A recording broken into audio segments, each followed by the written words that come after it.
हाँ, जैसे मेरे साथ क्या था कि मैं अमेरिका से नीचे की तरफ आने लग रहा था, लेकिन एक बारी निकारागुआ देश में मेरे को एंट्री नहीं मिली, तो मेरे को वापस ऊपर जाना था एक बारी। तो जब मैं ऊपर की तरफ जाने जाने लगा ना, तो वो रोड और सिटी का रूट वो डोंकी रूट ही बन गया। तो कोई बस वाला मेरे को बस में बिठाने को तैयार नहीं, कोई ऑटो वाला ऑटो में बिठाने को तैयार नहीं। मैं उनसे कारण पूछता, भाई क्यों? बोलते क्योंकि तुम इंडियन हो। वो स्पेनिश में मेरे को बोलते, फिर स्पेनिश में हमारी बात होती। बोलते क्योंकि तुम इंडियन हो और तुम इलीगली अमेरिका जाओगे। फिर बोलते सुएवे अमेरिकाना, सुएवे मतलब सपना, अमेरिकाना मतलब अमेरिकन, तुम्हारा अमेरिकन ड्रीम है, तुम इलीगली जा रहे हो। फिर मैं पासपोर्ट निकाल के दिखाता, भाई मेरे पास अमेरिका का वीज़ा है, मैं अमेरिका से यहाँ घूमने के लिए आया, मेरे को बिठा लो। तो तब जाकर मेरे को बिठा लेते थे। कोई पुलिस वाला भी बस में जैसे चेकिंग करने आएगा, सीधा मेरी सीट पे आएगा, हाँ दिखा भाई चल जेल में। मैं बोला अरे पासपोर्ट है मेरे पास, वीज़ा भी है, मैं वैसे जाने लग रहा हूँ लीगली। कोई मानता ही नहीं था, क्योंकि एक तो इंडिया में ट्रैवलिंग का कल्चर नहीं है, बैकपैकर्स इतना उधर जाते नहीं। हर इंसान जो उन्हें दिखता है, 100 के ग्रुप जाते हैं या जो भी दिखता है, यूजुअली वो इलीगली ही जा रहा होता है। तो इसलिए काफ़ी उस टाइम लगता है भाई रेसिज्म हो रहा है, पर क्या कर सकते हैं भाई, अपने लोग ऐसा कर भी रहे हैं। और भाई जो आप कार्टेल वाली बात बता रहे हो कि वो लोग अपना बढ़ा रहे हैं, जैसे ऐसे लोग भी आ रहे हैं, तो इंडियंस इसमें भी घुस रहे हैं? नहीं, इंडियंस नहीं घुस रहे। इंडियंस यूजुअली जाते हैं, वो नौकरी करते हैं या तो किसी गैस स्टेशन में पेट्रोल वगैरह पे, या फिर किसी ग्रोसरी स्टोर पे जो मेन कैशियर का काम है वो इंडियंस करते हैं। क्योंकि अपने को क्या एक्स्ट्रा फायदा है कि इंडियंस चाहे इंग्लिश बोल ना सकते हो फ्लुएंटली, समझ ऑलमोस्ट हर आदमी लेता है काम चलाओ, तो जल्दी बोलना भी सीख जाते हैं और जल्दी उनकी अमेरिकन इंग्लिश समझनी भी सीख जाते हैं। तो ये एडवांटेज है। दूसरा, इंडियन शरीफ होते हैं इनके कंपैरिजन में। अपना इतना ड्रग्स का, चाहे इंडिया में इतनी बड़ी पॉपुलेशन है, फिर भी क्राइम उस हिसाब से इतने बड़े नहीं है। आप साउथ अमेरिका, सेंट्रल अमेरिका, इन देशों में जाओ, छोटे छोटे देश है, लेकिन हर आदमी क्राइम में इन्वॉल्व है अपनी उम्र का। अपने इतने ज़्यादा क्या क्राइम है, किसी ने कोई ड्रग ट्राई कर लिया तो कर लिया, यूजुअली ये क्राइम होते हैं। पर वहाँ पे हर आदमी एक ऑर्गेनाइज्ड कार्टेल का, एक ऑर्गेनाइज्ड गैंग का मेंबर है, जो कि पूरी सिटी का ड्रग कंट्रोल कर रहे हैं, जो बाद में अमेरिका जा रहे हैं, जो भी हो रहा है। तो वो चीज़ आगे फिर वो वहाँ अमेरिका में फैलाते हैं कि भी ड्रग्स कंट्रोल करो और प्रोस्टिट्यूशन या ये सारी, और इंडियंस यूजुअली नहीं करते सब। वैसे इनके हेड जेल में रह के भी चला रहे हैं, ये सब ऑपरेट कर रहे हैं अभी भी, जैसे मेक्सिको में कर रहे हैं। मेक्सिको में जेल में रह के भी वो सिस्टम भी इन्वॉल्व है भाई। जब तक सिस्टम पूरी तरह उन्हें नहीं करेगा तो होती है भाई, सारी चीज़ें होती है। दोस्तों, बातों को आगे बढ़ाने से पहले हम रियल 11 की थोड़ी बात कर लेते हैं। किसी भी और ऐप पे जब आप अपने पैसे विड्रॉ करते हो तो आपको विड्रॉल चार्जेस देने पड़ते हैं, लेकिन रियल 11 पे ऐसा कुछ भी नहीं है। आपको एक भी पैसा विड्रॉल चार्जेस के रूप में कहीं पर किसी को भी नहीं देना। आप अपना पूरा पैसा बिना विड्रॉल चार्जेस के विड्रॉ कर सकते हो।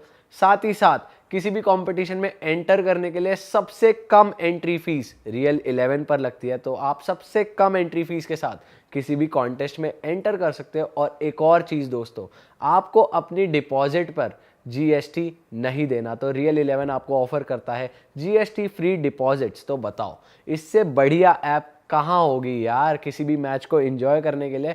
तो रियल 11 डाउनलोड करो, अपने फेवरेट मैचेस को रियल 11 के साथ खेलो और लाखों के इनाम जीतो। डिस्क्रिप्शन में लिंक है, यूज़ करना हमारा promo code real hit. Download real 11 now. चलो अब बातों को आगे बढ़ाते हैं, बहुत मज़ेदार बातें चल रही हैं, लेट्स गो भाई। और किसी कंट्री का स्कैम बताओ, कुछ चटक स्कैम हो रहा हो किसी कंट्री का। स्कैम्स भाई हर देश में अलग अलग तरह के स्कैम है, छोटे से लेके बड़े स्कैम्स सारे हैं। पर मैंने ये देखा है जो जगह मतलब ज़्यादा टूरिस्टी है वहाँ पे इस तरह के स्कैम होते हैं कि भाई टूरिस्ट से ज़्यादा पैसे लूटे जाए। जैसे इजिप्ट हो गया, पिरामिड्स के लिए वहाँ पे सारे आते हैं, तो लोग सोचते हैं कि भाई वैसे इतने ज़्यादा अमीर नहीं है वहाँ के लोकल्स, सोचते हैं कि भाई हर आदमी जो भी है वो एक वॉकिंग एटीएम है, इनसे जितने पैसे ले इसको ले लो। कैमल राइड पे बिठा के दूर ले जाएंगे, फिर बोलेंगे पैसे दो। ये छोटे मोटे स्कैम्स है। इसके अलावा जैसे अफ्रीका के थोड़ी और देशों की बात करें, वहाँ पे अलग तरह के स्कैम है। अफ्रीका में जैसे स्कैम्स है ज़्यादा, फ़ोन चोरी कर लिया, पासपोर्ट चोरी कर लिया। मैं इथोपिया में था, तो मेरी सबसे पहले जो मेरे साथ कभी स्कैम हुआ यही हुआ था, और मैंने वीडियो भी डाली थी बहुत साल पहले, लेकिन तब पता नहीं था, ना इतना बताना आता था, तो मैंने वीडियो में ठीक से बता नहीं पाया। मेरे साथ हुआ था। इथोपिया दरअसल ईस्टर्न अफ्रीका में एक कंट्री है, कैपिटल सिटी उसकी एडिस अबाबा है। वहाँ पे क्या करते हैं कि टूरिस्ट का फ़ोन और पासपोर्ट चुराए जाते हैं। मतलब आप सड़क पे बाहर निकले हो तो मोस्ट लाइकली आपका पासपोर्ट और फ़ोन चोरी होएगा ही होएगा, और आपको पता भी नहीं चलेगा वो कैसे चुरा लेते। इतने प्रोफेशनल है भाई वो बंदे। अच्छा जी। हाँ, मतलब मेरा एक साथ क्या किस्सा हुआ, रात को मैं चल रहा था, लकीली मेरा पासपोर्ट नहीं था जेब में। नहीं, वो पासपोर्ट चुराते, फ़ोन चुराते, फिर आप सोचोगे मेरा फ़ोन चोरी हो गया, आप किसी का फ़ोन लेके अपने फ़ोन पे कॉल करोगे, वहाँ से वो कॉल उठाएंगे, बोलेंगे हाँ आपका फ़ोन हमारे पास है, आपका पासपोर्ट भी हमारे पास है, फ़ोन के इतने डॉलर, पासपोर्ट के $500 या जो भी वो पैसे मांगते हैं, फिर 50, 60, 70 हज़ार रुपये, लाख रुपये इंडिया के। क्योंकि फंस के खड़ा हो जाए आदमी बिना पासपोर्ट के, मजबूरी में फ़ोन के, तो आदमी दे भी देता है। आपने दिए फिर? नहीं, वही तो हुआ, तो मैं रात को चलने लग रहा। लकीली वो ना उस ट्रिप पे मैंने यूट्यूब जर्नी अपनी शुरू करी थी, तो मेरे साथ मेरे दो भाई गए थे, एक मामा का लड़का, एक चाचा का लड़का। मामा वाला लड़का मेरा तगड़ा सा है, और उसको हालांकि मैंने बताया भी नहीं था कि हम कहाँ जा रहे हैं, उसे बस यूँ बोला था फॉरेन जा रहे हैं। वो सोच रहा था जाते ही कि भी कहीं बिकनी में लड़कियां दिखेंगी, बीचीज होंगे, गोरे लोग दिखेंगे। इथोपिया एयरपोर्ट पे बाहर लैंड होते ही उसने कुछ रिसर्च नहीं करी, तो वो उन लोगों को देख के अब हमारे मन में तो ये कि हर काला आदमी कोई चोरो चक्का है, अपने इंडिया का माइंडसेट। वो सारे ब्लैक्स आए बाहर एयरपोर्ट भाई लेकिन जब आप इथोपिया जा रहे थे आपको मालूम थोड़ी होगी इतनी इजीली, मतलब इतना आम है यहाँ पे चोरी होना फोन वगैरह? हाँ तब नहीं बता, तब नहीं मालूम होगा ना नहीं आपको? पता था, वो तो वहां जाके ही हुआ। हाँ। तो बस वो बाहर निकलती उसने वो काले लोग देखे एयरपोर्ट के बाहर, तो वो उन पे चीख रहा है, इनको शर्म नहीं आती, जुग्गी वालों को एयरपोर्ट के बाहर आके रहने लग रहे। वो भाई कह रहा है, अब मैं उसे क्या बताऊं, वो मेरे को ही गुस्सा देसी करे। बालक तो ऐसी रहे, सीधा सीधा। अब मैं उसे बता दूं भैया सारे ऐसे, तो मेरे पे गुस्सा करे। मैंने थोड़ी देर और कंट्रोल करा, फिर बोला कि यार वो बीच बड़ी बिल्डिंग कहाँ छुपी हुई है, दिख नहीं रही। फिर एंड में हम होटल में पहुंच गए, कुछ नहीं मिला उसे। फिर उसे सच्चाई पता चली, वो मेरे से बहुत नाराज भी हुआ। फिर मेरा बाद में फ़ोन चोरी हो गया, तो वो बहुत फ्रस्ट्रेटेड था कि भाई मेरे को कहाँ ले आया और मेरे साथ ये क्या होने लग रहा है। ऊपर से फ़ोन भी चोरी हो गया ऐसी जगह आगे। मैं सड़क पे चल रहा, रात के 11 बजे का टाइम, मेरे वो 2 भाई साथ थे और 2 सब्सक्राइबर मिल गए मेरे को। कुदरती नया ही चैनल बनाया था, फिर भी 2 सब्सक्राइबर मिल गए, जयपुर के थे वो भाई। पता भी नहीं चला, एक वहाँ पे ना दुकान थी, उस दुकान में क्या करते हैं, गाय का कच्चा मांस खाते हो। एक बड़ी सी दुकान और उसमें गाय लटका रखी, बिल्कुल कच्चा मांस उसका वो खा रहे। और दूर से वो ऐसे दिख रही मेरे को। वो जो जयपुर वाला जो मेरा सब्सक्राइबर था उसने बताया कि वहाँ पे ऐसे ऐसे होता है। तो मैंने अपना फ़ोन जेब में डाल लिया, मैं खुद ही गिनाने लगी और मैंने सोचा इसकी तो फोटो वीडियो कुछ नहीं बनाऊंगा मैं, भाई क्या चीज़ कर रहे हैं। तो मेरी नज़र ना थोड़ा उधर से थी, भाई क्या ये इन्होंने दुकान बना रखी है। पर उसे हम इग्नोर करके फिर मैं चलने लगा। मेरे पास एक आदमी आया, एक ट्रे सी लेके, उसमें टिश्यू पेपर वगैरह थे। मेरे नज़दीक आके बोला कि भी ये चाहिए कुछ। मैंने उसे दूर से ही कर दिया, नहीं चाहिए। जहाँ तक मेरे को याद है वो मेरे से 2-3 फुट दूरी जो उसकी क्लोजेस्ट थी वो थी, और 2 सेकंड के लिए आया था। 10-15 सेकंड बाद मैंने जेब में फोन हाथ डाला तो फोन गायब, फोन ही नहीं। भाई इतना प्रोफेशनल बंदा यार, मेरे आज तक नहीं पता चला कि उसने निकाला कैसे। अकेला था वो क्या? दो अकेला बंदा था, और हम मेरे 2 भाई और 2 सब्सक्राइबर, हम 5 जने थे उस टाइम।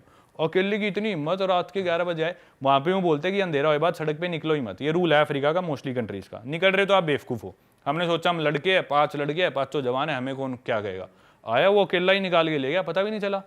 उसी टाइम भाई उसमें से एक के पास आईफोन था, तो फाइंड माई आईफोन में देखा भाई मेरा फ़ोन कितनी दूर है। तो हमने एक के पास गाड़ी थी जयपुर वाले के पास, उसी गाड़ी में बैठे वो लोकेशन ट्रैक करी। हम उस जगह पहुंच गए, रात को 12-12:30 बज गए। अब भाई वो जगह इतनी खतरनाक, रात को सन्नाटा, सारे दारू पिए हुए लोग, अफ्रीका वैसी सब खतरनाक इलाका। तो मेरे मामा का लड़का परेशान था, तो ना फ़ोन की लोकेशन आके वो उसमें रिंग करने का ऑप्शन होता है कि हाँ, वो फिर बीप करता है कंटिन्यूअस, करता है वो बहुत तेज। तो लोकेशन के पास आ गई और हमने सोचा बीप कर देते हैं। बीप करा, कुछ सुनाई नहीं दिया। तो एक आदमी गुजरने लग रहा था दारू पी के। तो मेरे मामा के लड़के को मैं बोला शायद इसके पास है। मैंने बस शायद ही बोला था भाई, उसने जाके पकड़ी, उसको मारना शुरू कर दिया। वो पिटा भाई बहुत फुल, कुछ कर दिया भाई हाँ उन्हीं के इलाके में। और भाई एक आदमी दारू पी रहा, उसे पीटना शुरू कर दिया उसने। भाई वहाँ भीड़ सी इकट्ठी होगी ऐसे ऐसे। फिर एक लेडी आई, उस लेडी पे हमने थोड़ा ट्रस्ट करा क्योंकि उसके हाथ में बच्चा था। हमने सोचा क्यों झूठ बोलेगी। तो ये बोली तुम्हारा फ़ोन चोरी हुआ होगा। हम बोले हाँ ना, वो इंग्लिश नहीं आती बिल्कुल भी, इशारों में जो बात हुई। तो बोली अंदर एक गली है, उस गली में जाओ, वहाँ पे रहते हैं वो जो जिन्होंने चुराया होगा। अब रात को हम गए, बिल्कुल सुनसान गलियों में घुस गए। अब उनका इलाका और मेन रोड से बहुत दूर है, हम बिल्कुल गलियों में। और हमें पता था भाई हो सकता है हम यहाँ से वापस ही ना लौट पाए, ऐसा इलाका। भाई घुसे, एक कमरा सा था, अंदर से शोर आ रहा था। तो हमने सोचा इधर जाके लोगों से पूछते हैं। उस कमरे में हम घुसे तो 8-9 लड़के, जवान लड़की, दारू पी रहे और वो स्नूकर खेल रहे। और सबके हाथ में भाई आईफोन, सैमसंग गैलेक्सी। अफ्रीका में जहाँ लोगों के पास फ़ोन ही नहीं होते, उनके पास वो फ़ोन। हम समझ गए भाई इनमें से ही कोई चोर है। हम जाके बोले भाई ऐसी ऐसी बात है, तुम में से किसी ने फ़ोन चुराया, फ़ोन दे दो। वो बोले कौन हो तुम, इधर किस तरह आ गए, तुम्हारी हिम्मत कैसी हुई आने की है। वो हम बोले हम जाएंगे नहीं, फ़ोन लेके ही जाएंगे। तो हमारी कई देर बहसबाजी सी चली। ऐसे हमने सोचा कि भी बात ज़्यादा बिगड़े ना, क्योंकि इलाका उनका, लोग भी वो ज़्यादा थे। तो पर हमने फिर भी यूँ था फ़ोन तो लेना ही लेना है, क्योंकि फ़ोन में मेरी सारी फ़ोटोज़ उस ट्रिप की, और मेरे पास फ़ोन अच्छा था, आईफोन था, तो उन भाइयों की मैंने खींच रखी। उनको भी अपनी सारा कंटेंट है उसमें जो रिकॉर्ड किया है, सारे कॉन्टैक्ट्स उसमें, ना कुछ उसमें वो कर रखा था ऑनलाइन अपलोड या बैकअप। फिर भाई एक जयपुर वाला लड़का स्मार्ट था। इथोपिया में सिर्फ एक ही कंपनी है, जैसे अपने तो एयरटेल, जियो, वोडाफोन, वहाँ पे सिर्फ इथियो टेलीकॉम कंपनी है। और आपका मोबाइल नंबर आपकी नेशनल आईडी से रजिस्टर्ड है, मतलब आपको किसी का मोबाइल नंबर पता चल गया तो आपको उसका आधार नंबर पता है। तो हर आदमी के पास एक ही नंबर होएगा और कोई दूसरा ऑपरेटर है ही नहीं, तो एक ही नंबर होता था। तो उसने ना, जो एक आदमी उनमें से दारू पी रखी थी, उन गैंग में से बोला कि भी हमारे पास नहीं है। तो जयपुर वाला बोला 1 सेकंड में कॉल करके ट्राई कर लेता हूँ, अगर इधर नहीं बचता तो हम चले जाएंगे। वो बोला हाँ आप कॉल कर लो। तो उसने क्या करा, उसने अपने खुद के फ़ोन पे कॉल कर ली, और उसका फ़ोन वो गाड़ी में छोड़ गया था, क्योंकि पता था यहाँ लेके जाएंगे तो हमारे भी जाएंगे। तो सब छोड़ के हम गाड़ी में गए थे। तो उसने अपने नंबर पे कॉल कर ली। वो समझ गया भाई ये नंबर इसने किसका मिला है, ना कुछ फ़ोन बजा, वो समझ गया ये गड़बड़ है, ये तेज़ बन गया हमारे साथ। अब वो हमारा कुछ करते भी है तो हमारे पास उस आदमी का नंबर है, मतलब उसकी आइडेंटिटी हमारे पास है। और वहाँ पे फ़ोन चुराने का क्राइम बहुत ज़्यादा है, लेकिन उतने ही स्ट्रिक्ट लॉज भी है। अगर आप फंस गए ना तो आपकी बेल नहीं होगी, आपको जेल हो जाएगी। लेकिन फंसते नहीं है वो, क्योंकि कौन हिम्मत करता है उनकी झुग्गियों में जाके उनसे पंगे लेने की, कोई नहीं फंसता। उन्होंने सोचा भाई अब हम फंस गए, तो तब हमारा पलड़ा थोड़ा भारी हुआ। उनसे मैंने बात करी, भाई फ़ोन दो, और ले दे के रात को उनसे फ़ोन वापस ले गए। तो ये किस्सा था। भाई आप हो थोड़े डेंजरस जगह पे ना, आप चले जाते हो, कुछ है सीन। क्या बात कर रहे हो कि कौन घुसता है उनके झुग्गे में? भाई आप चले गए, परमवीर भाई घुसते हैं भाई अपने। एक आम आदमी पीट दिया आपने वहाँ, भाई ने हमारे। बिना ही बात पीट दिया। वो शरीफ आदमी था, बुरा भी लगता है वैसे पर भाई हम भी शरीफ से, हमारा फोन क्यों चुराया? सही बात है भाई, ये भी बात मुक्के सही मार दिए भाई ने। अरे उसने बहुत मारे यार। वो है भी ऐसा, वो देसी आड़ू जान नहीं होती, वो उस टाइप का है, बिल्कुल दूध दही खाना सिर्फ, और उसे लड़वा लो बस, ऐसा है वो। और वो तैयार बैठा था मुझे कोई चाहिए गुस्सा उतारने के लिए। वो उसने इतना पिटा यार, सड़क पे उनके लोकल भी इकट्ठे हो गए, छोड़ दो इसे मरेगा ये बहुत कैड़ा लगा होगा उस बंदे अरे को। भाई बहुत मारे उसके, उससे उठा ही नहीं जा रहा था आखिरी में, पता नहीं कैसे लेके भाई गए। ये खासियत है हम देसियों की, कहीं जाके लठ काट दें। और वो उसे हिंदी में लग रहा, वो हरियाणवी में। अब मैं, वो मेरा भाई इतना देसी, मैं बोलता भाई इधर इंग्लिश नहीं बोल, इंग्लिश ही समझ में आएगी, हिंदी कौन समझेगा? बोला ये सारी समझे, काट फोन, फोन काट और वो भाई उसकी गुद्दी पकड़ रखी अफ्रीकन की, और सारी समझे, बैंड फोन काट दे, नहीं बताऊंगा। भाई ये नहीं समझ रहा, इंग्लिश में बोलते समझ तो लेगा अगला। सारी समझे बैंड, बेरे हमने ही निकाला, शाना बनाए हो, गुना शाना बन रहे हो।